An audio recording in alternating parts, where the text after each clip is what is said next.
നമുക്കിവിടെ 3 കപ്പിൻ്റെ റേഷ്യോ തന്നിട്ടുണ്ട്. ആദ്യത്തെ കപ്പിൻ്റെ റേഷ്യോ 4:5, അടുത്ത കപ്പിൻ്റെ റേഷ്യോ 5:6, അടുത്ത കപ്പിൻ്റെ റേഷ്യോ 9:7.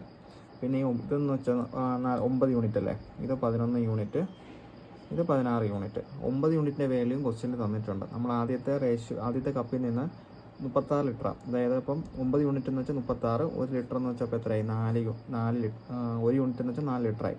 അടുത്ത 11 യൂണിറ്റ് എന്ന് വെച്ചാൽ തന്നിട്ടുണ്ട് 44. അപ്പോൾ 1 യൂണിറ്റ് എത്ര? 4. അപ്പോൾ യഥാർത്ഥ റേഷ്യോ അപ്പോൾ എത്രയായിരിക്കും? 4 × 4 16. ഇത് മിൽക്ക്, ഇത് വാട്ടർ. 4 × 4 16, 4 × 5 20. പിന്നെ 4 × 5 20, 4 × 5 20, 4 × 6 24. ഇത് ആഡ് ചെയ്യുമ്പോൾ നമുക്ക് എത്ര കിട്ടും? പിന്നെ ഇതും കൂടെ ഉണ്ട്.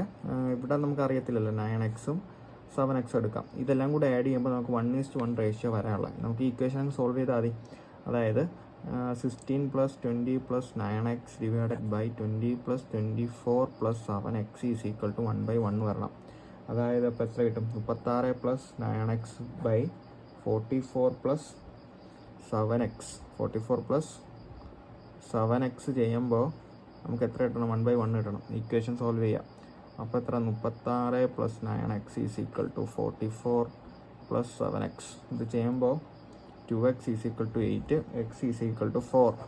എന്നിട്ട് യഥാർത്ഥ വാല്യൂ കണ്ടുപിടിക്കുക. അതായത് 9 × 4 + 7 × 4 ചെയ്യുമ്പോൾ നമുക്ക് ആൻസറായി 9 × 4 എത്രയാണ്? 36. 7 × 4 28. ഈ രണ്ടും കൂടെ ആഡ് ചെയ്യുമ്പോൾ എത്രയാവും? 64 ആവും. This is the answer.